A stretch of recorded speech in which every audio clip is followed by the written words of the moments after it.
First contact. The Valyrian ship limped through Earth's outer atmosphere, trailing sparks and debris like a wounded animal. Ambassador Thora Kivax stared at the blue-green planet growing larger in their viewport, her translucent fingers trembling against the navigation console. Behind her, 37,000 refugees, all that remained of her people, waited in suspension pods, unaware that their fate now rested with a species the Galactic Council had deemed too primitive for meaningful contact. Sensors detect primitive orbital defenses activating, her pilot, Jax, announced. His voice, normally melodic in the Valyrian way, had gone flat with exhaustion. And approaching vessels, small, chemically propelled. Open communications, Thora ordered, pulling herself upright despite the pain from wounds sustained during their escape from the Dominion fleet. All frequencies. Earth had no official standing in galactic politics, no faster-than-light capabilities, no gravitic weapons, no representatives in the Galactic Council that had rejected the Valyrians' desperate pleas for asylum. Yet they were here anyway, out of options, out of fuel, out of time. "This is Ambassador Thora Kivax of the Valyrian Confederacy," she broadcast, hoping the ship's translators would function with Earth languages. "We come seeking sanctuary. We have 37,000 civilians aboard. The Dominion Armada pursues us. They have already destroyed our homeworld and will arrive within 14 of your Earth days. I beg your mercy." The words burned like acid. Valyrians didn't beg. For 8,000 years, they had been diplomats, scientists, and peacekeepers in the galaxy. But that was before the Dominion appeared from the galactic rim, before their energy-harvesting technology rendered entire star systems lifeless, before the Galactic Council voted 217-3 to designate Valyrian space as a containment zone, sacrificed to buy time for the rest of the galaxy. Static crackled across the communication system, then resolved into a voice, flat, without the harmonic overtones of most galactic species. "Valyrian vessel, this is General Maya Rodriguez of the United Earth Defense Force. We're receiving your transmission. Stand by for escort to lunar orbit. Medical teams are being assembled." Thora exchanged a startled look with Jax. They understood us. They're helping us. Before Jax could respond, another transmission cut through. "Ambassador Kivax, this is Secretary General Abioy of the United Nations. We've detected your damaged vessel and are dispatching immediate humanitarian aid. We request a full briefing on this Dominion threat at your earliest convenience." Thora's secondary heart fluttered in disbelief.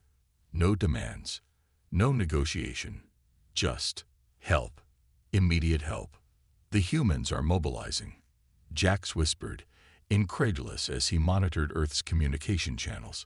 "Military units worldwide are activating. They're preparing to fight." "That's impossible," Thora murmured. "They can't possibly stand against the Dominion." The Galactic Council, with all its advanced technology, couldn't.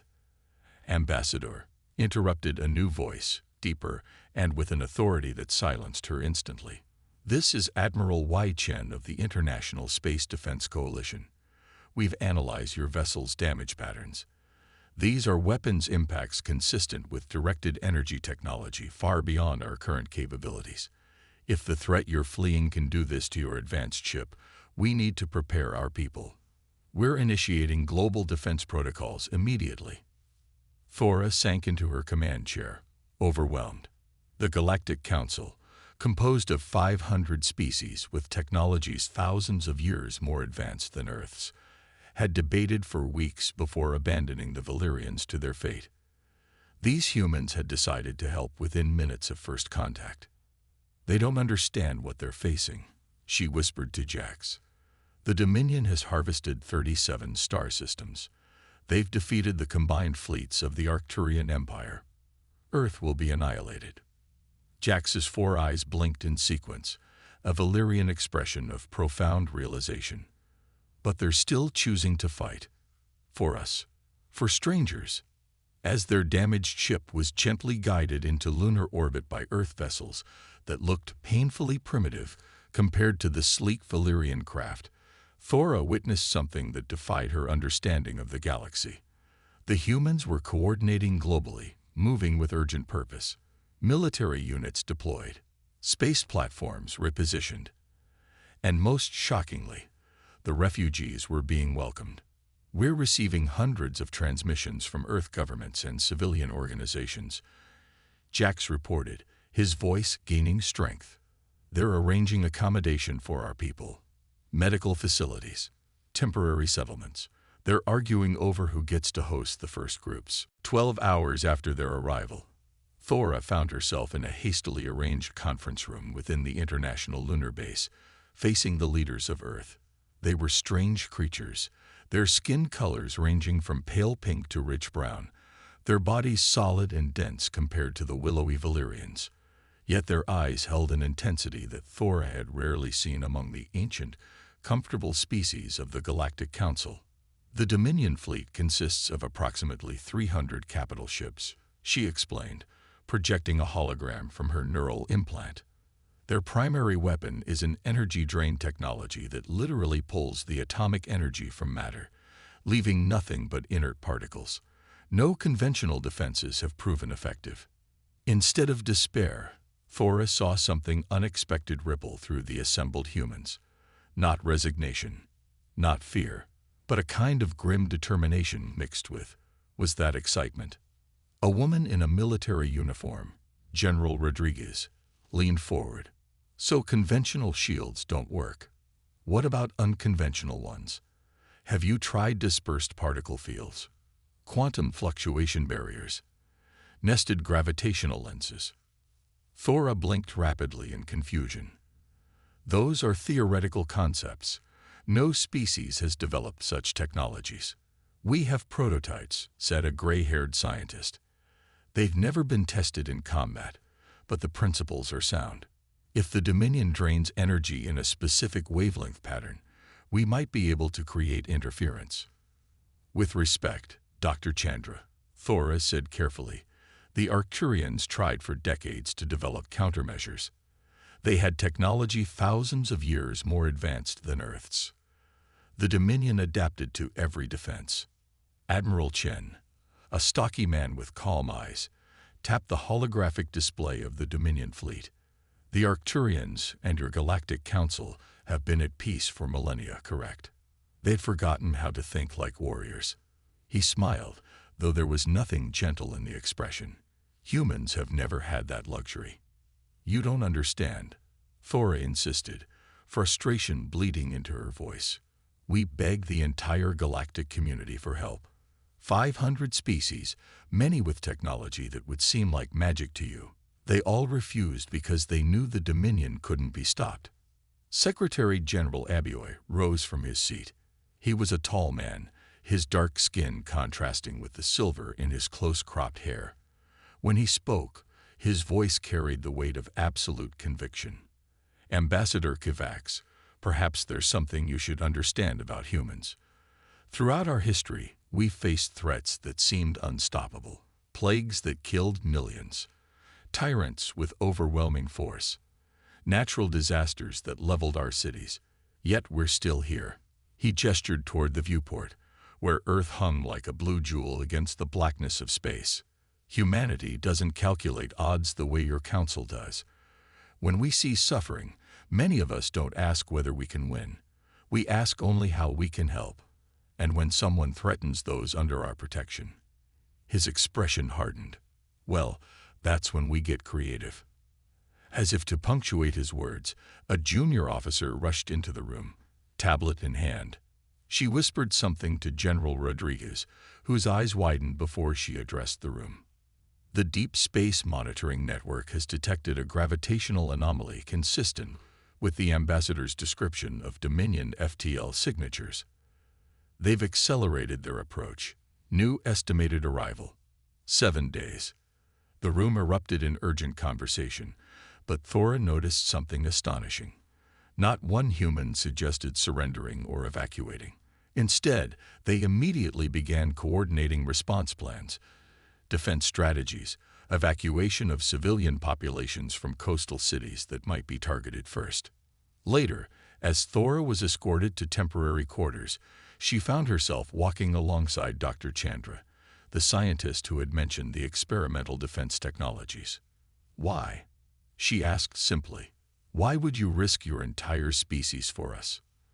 Dr. Chandra considered the question seriously. "There's a concept in multiple human philosophies. There, but for the grace of God, go I. It means we recognize that we could easily be in your position, that your suffering could be ours." She smiled gently. "Besides, if we don't stand against this dominion now, who will stand with us when they come for Earth anyway?" That night, unable to sleep in the strange gravity of the lunar base, Thora watched Earth through her viewport. Lights bloomed across the dark side of the planet as cities prepared for war. Orbital platforms maneuvered into defensive formations. Launch contrails streaked from the surface as humans hurried to deploy their primitive but numerous weapons. She accessed Earth's information networks, marveling at the contradictions of human history. Such violence they had inflicted upon each other, such cruelty, yet also such sacrifice, such courage, such unwillingness to abandon their principles even in the face of annihilation. "They cannot win," she whispered to herself. The technology gap was too vast, the enemy too implacable. Yet as she watched a live broadcast of human civilians volunteering en masse to host Valyrian refugees, creatures utterly alien to them, she felt something she had thought destroyed along with her homeworld. Hope. The humans had no chance against the Dominion's overwhelming might. The math was simple, the conclusion inescapable. But as she drifted finally towards sleep, Ambassador Thora Kvax realized something that sent a shiver through her translucent form. The humans knew the math too. They simply refused to accept it. The Alliance. 6 days before the Dominion's arrival, Earth's stratosphere buzzed with activity that would have been unimaginable a week earlier. Ambassador Thora Kvax stood on the observation deck of the hastily repurposed International Space Station, watching as shuttles ferried equipment, personnel, and most surprisingly, representatives from other alien species who had begun arriving within hours of Earth's broadcast to the stars. "You've started something remarkable, Ambassador," said Captain Eli Rice, her human liaison. 3 more refugee ships arrived overnight. Krell scientists from the Outer Rim, a delegation of Xanthari engineers, even a Meccan scout vessel. Thora's bioluminescent patterns pulsed with shock. "That's impossible. The Meccans are Council loyalists. They voted against helping us." Captain Rice shrugged, a distinctly human gesture she was beginning to appreciate. Apparently some of them disagreed with that decision. Their captain said something about bearing witness to humanity's last stand. Not exactly a vote of confidence in our survival chances, but they brought advanced scanning technology. Through the viewport, Thora watched as Earth's primitive satellites were being rapidly modified with technology from half a dozen worlds. The Valyrian engineers who had awoken from stasis were working alongside human technicians, their elegant crystalline tools looking bizarre next to the bulky human equipment. "The Council won't approve of this technology sharing," she murmured.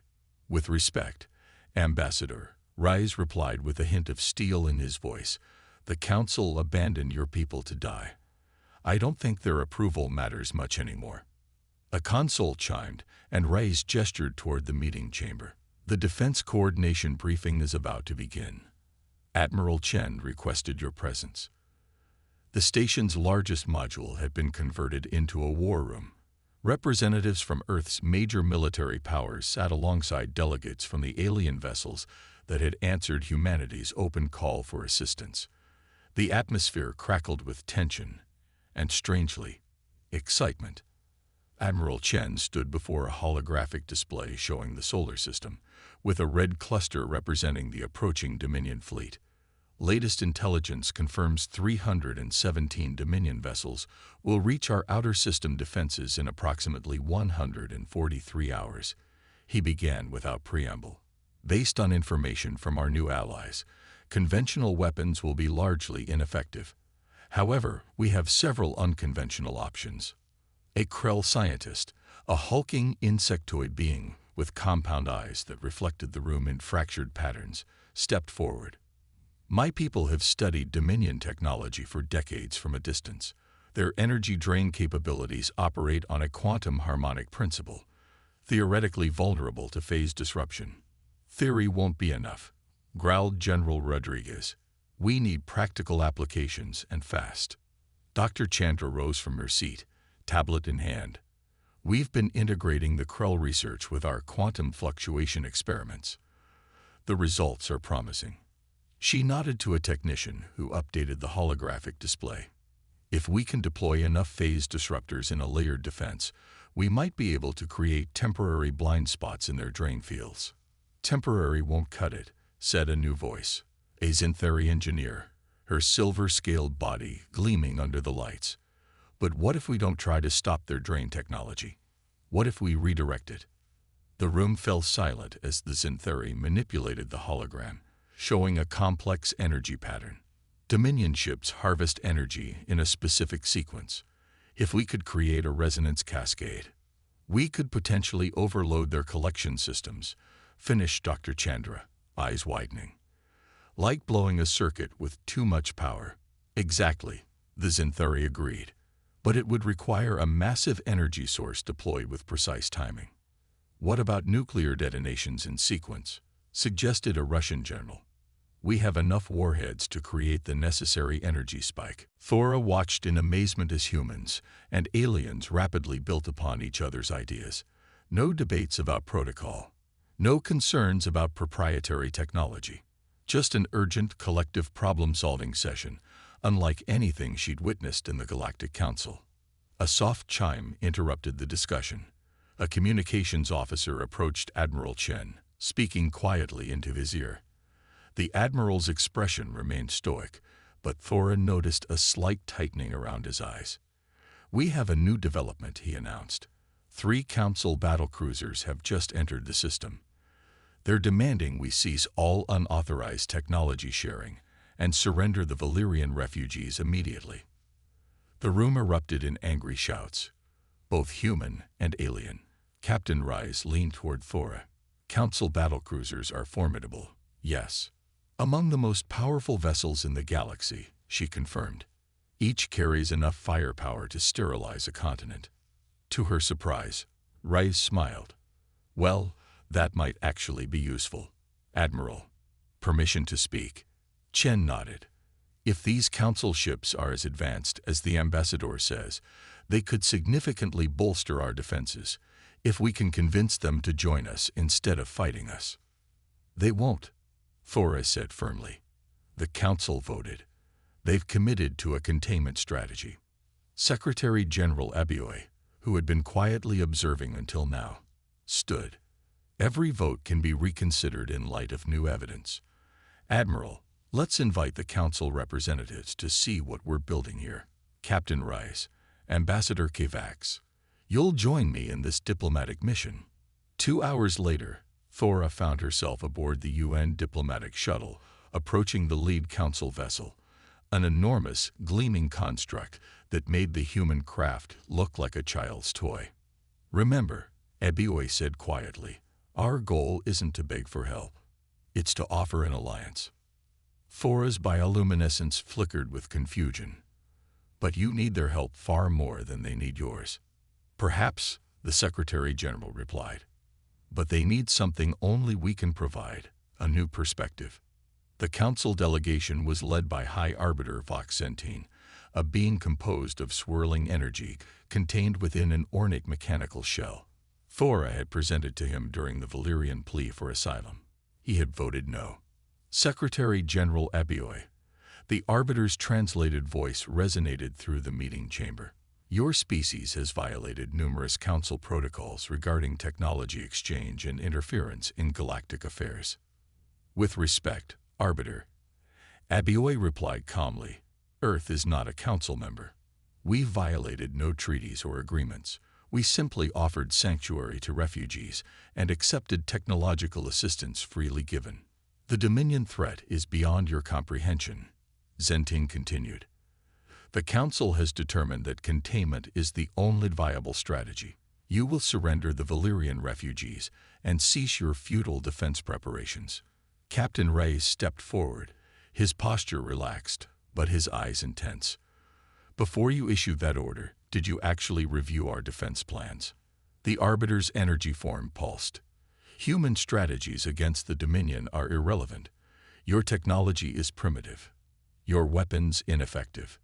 Yet in less than 6 days, we've integrated technologies from 5 different species into a cohesive defense network. Reyes countered. Something your council hasn't accomplished in how long? Decades. Cooperation under extinction-level threat is not. That's exactly what it is. HFY interrupted. The difference is, we refuse to sacrifice others to buy ourselves time. We're standing together, humans, Valyrians, Krell, Xanthuri, even some Mechans, and we've developed strategies your council hasn't considered. At a nod from HFY, Dr. Chandra activated a portable projector, displaying the resonance cascade plan. The Arbiter's energy form stilled, focusing on the display. This approach was attempted by the Arcturians. It failed. The Arcturians tried a sustained energy shield modulation. Chandra corrected. We're proposing a synchronized pulse attack, combined with gravitational lensing to focus the energy precisely where and when it will cause maximum disruption. The math checks out. For the first time, the Arbiter seemed uncertain. This has not been attempted. Because it requires coordination between different technologies and tactical thinking that comes from species still familiar with warfare, Reyes explained. Your council has been at peace so long you've forgotten how to fight innovatively. Ambassador Thora watched the exchange with growing amazement. The humans weren't pleading or threatening. They were teaching. There's more, HFY continued. We've developed a distributed defense network that can adapt to Dominion countermeasures in real time, and prototype weapons based on principles your scientists abandoned centuries ago because they were considered too unpredictable. Unpredictability is precisely what we need against an enemy that has countered every conventional defense, Reyes added. Humans specialize in unpredictability. The Arbiter's shell rotated, a sign Thora recognized as deep consideration. These strategies, they have merit, but also significant risks. All warfare is risk, Arbiter, HFY said softly. The question is whether you risk fighting alongside us, or whether you risk allowing the Dominion to grow stronger by consuming Earth after they've finished with the Valyrians. 3 more hours of tense negotiation followed. Thora watched in silent awe as the humans, representatives of a species that had achieved spaceflight less than a century ago, debated tactics and strategy with beings whose civilizations were thousands of years old. And the most astonishing part, the council representatives were listening. By the time they returned to the space station, the situation had transformed. 2 of the 3 council battlecruisers had agreed to support Earth's defense plan, bringing with them technological capabilities that instantly multiplied humanity's chances. I don't understand, Thora confessed to Captain Reyes as they watched Council engineers begin integrating their systems with Earth's defense network. How did you convince them when my people's pleas fell on deaf ears? Reyes considered the question carefully. The difference, Ambassador, is that we didn't beg for mercy. We offered a path to victory. He smiled. Humans have a saying, fortune favors the bold. Your people asked for sanctuary, which the Council saw as a burden. We offered partnership, which they recognized as an opportunity. As word spread of the Council battlecruiser's decision, more alien vessels began arriving in Earth orbit. First a trickle, then a flood. Species that had been neutral or reluctant now sensed a shifting of the galactic political winds. If some Council members were defying the containment strategy, perhaps the Dominion wasn't unstoppable after all. 4 days before the Dominion's arrival, Earth orbit had become host to the most diverse collection of species ever assembled for a common purpose. The hastily formed Sol Defense Alliance now included representatives from 27 different civilizations, each bringing unique technologies, perspectives, and resources. Ambassador Thora stood in the now-expanded war room, watching humans coordinate efforts between species that had previously refused to share so much as basic scientific data. Dr. Chandra worked alongside Krell scientists, whose ancestors had been her people's bitter enemies. Syntheri engineers collaborated with Mechan technicians, combining biological and mechanical approaches to weapon design.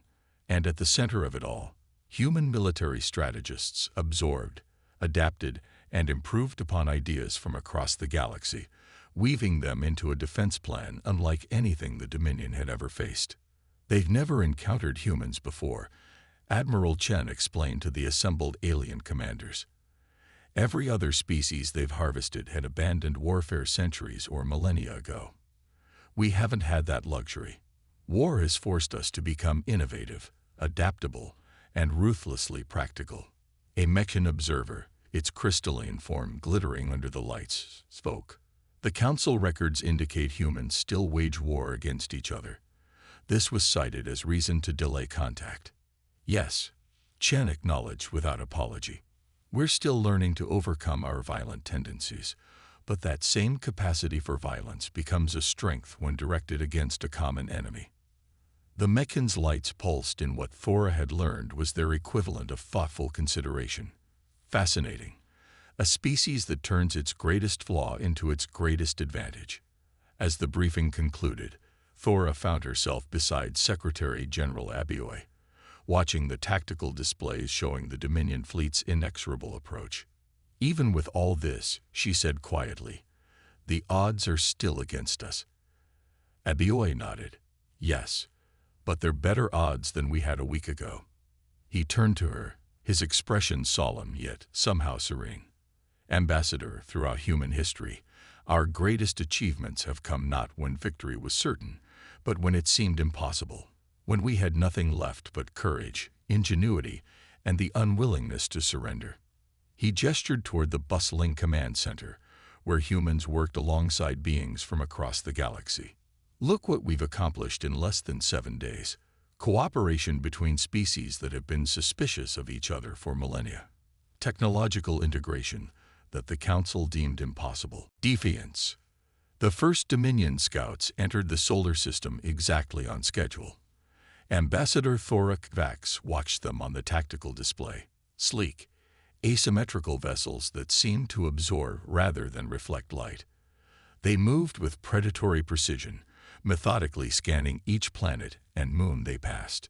Neptune defense grid is active but dormant, reported Lieutenant Commander Yoshida from her station. Stealth protocols holding. They don't see us yet. Admiral Chen nodded, his expression calm despite the tension filling the command center. All Allied vessels maintain emissions discipline. Let them come deeper into our web. Thora had witnessed many military operations during her diplomatic career, but nothing like this. The combined Earth-alien fleet had dispersed throughout the solar system in a three-dimensional chess game of hidden assets and strategic choke points. What the Alliance lacked in raw firepower, they made up for in cunning deployment.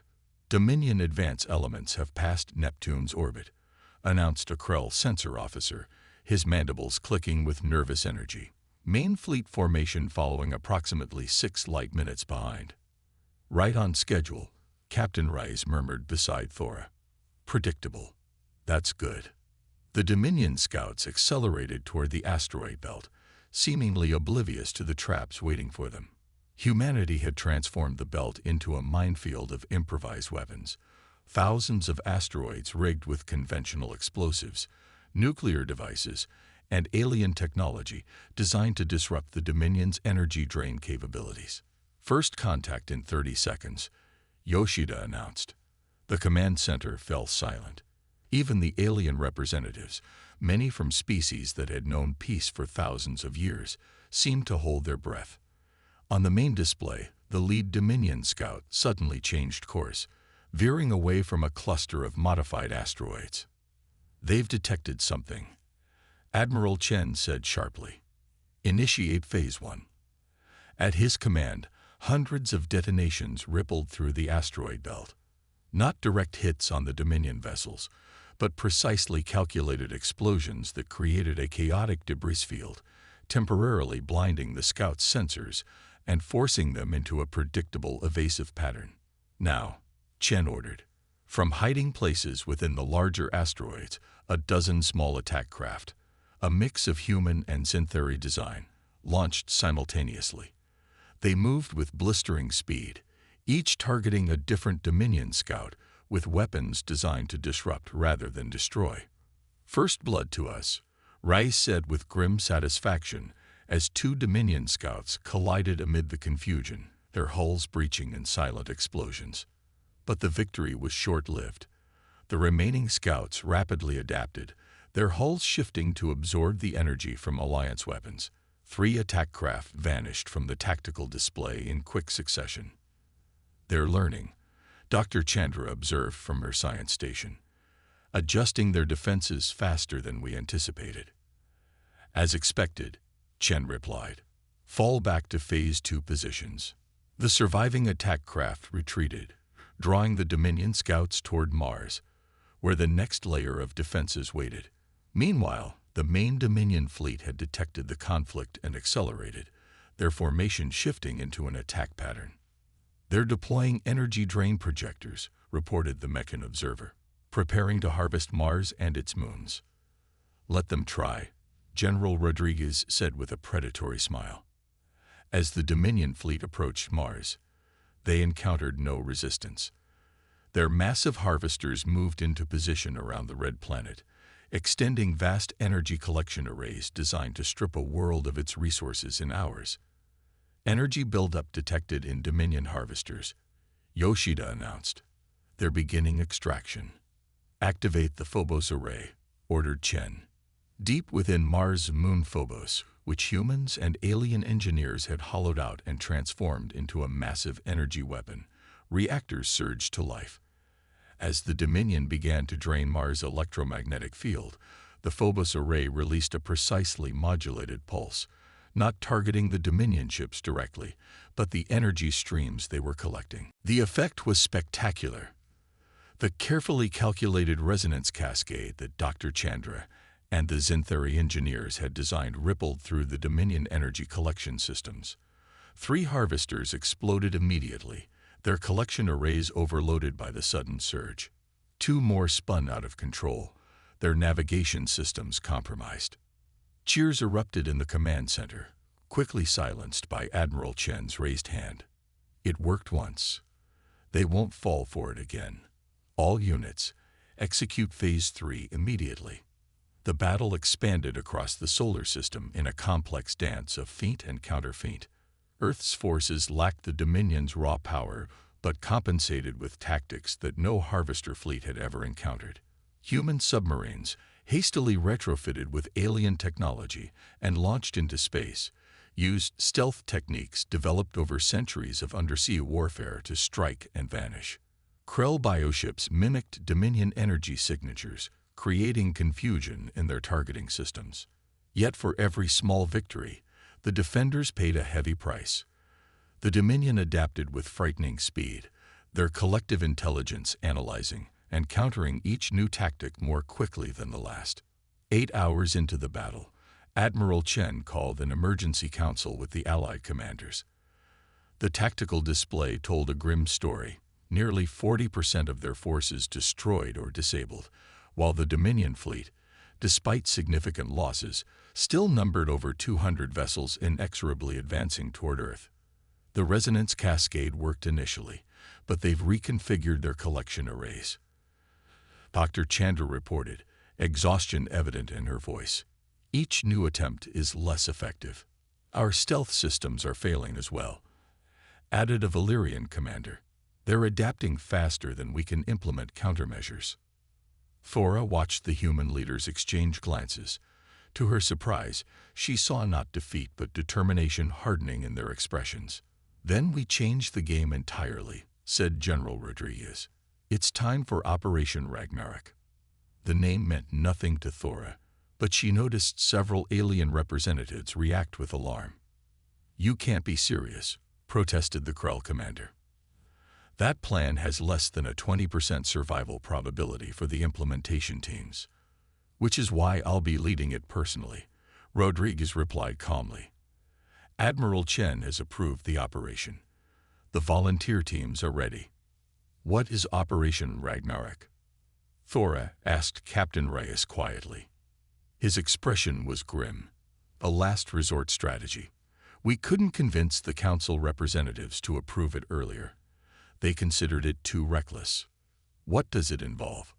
Before Reyes could answer, Secretary General Abioy entered the command center. The room fell silent as he took position beside Admiral Chen. The Dominion fleet will reach Earth orbit in approximately 4 hours, he began without preamble. Conventional defense strategies are failing as expected. Therefore, the Security Council has unanimously authorized Operation Ragnarok. He surveyed the room. I want to be clear. This is a volunteer mission with minimal survival probability. Any crew member or allied representative who wishes to withdraw may do so without dishonor. No one moved. Abioy nodded, as if he'd expected nothing less. Very well. General Rodriguez, you have operational authority. Godspeed. As Rodriguez left to prepare her team, Thora finally learned the details of humanity's desperate plan. While the main fleet continued conventional engagement with the Dominion forces, Rodriguez would lead a small team of stealth vessels directly into the heart of the enemy formation. Their target, the Dominion command ship, which coordinated the entire Harvester fleet. The Dominion operates as a collective consciousness, Dr. Chandra explained. Each ship is an independent entity, but they share a neural network centered on the command vessel. If we can disrupt that network even temporarily, it might create enough confusion for our main fleet to inflict critical damage. And how will General Rodriguez's team reach the command ship? Thora asked. The Dominion's defenses are layered specifically to prevent such approaches. Admiral Chen's expression was stone. By using our ships as Trojan horses. The plan, Thora realized with horror, was as brilliant as it was terrible. Human and allied casualties from earlier engagements had left dozens of damaged vessels drifting in space. The Dominion, true to their nature, had begun harvesting these wrecks for energy and materials. Rodriguez's team would conceal themselves aboard specially modified dead ships, allowing the Dominion to bring them directly into the heart of their fleet. Once inside their formation,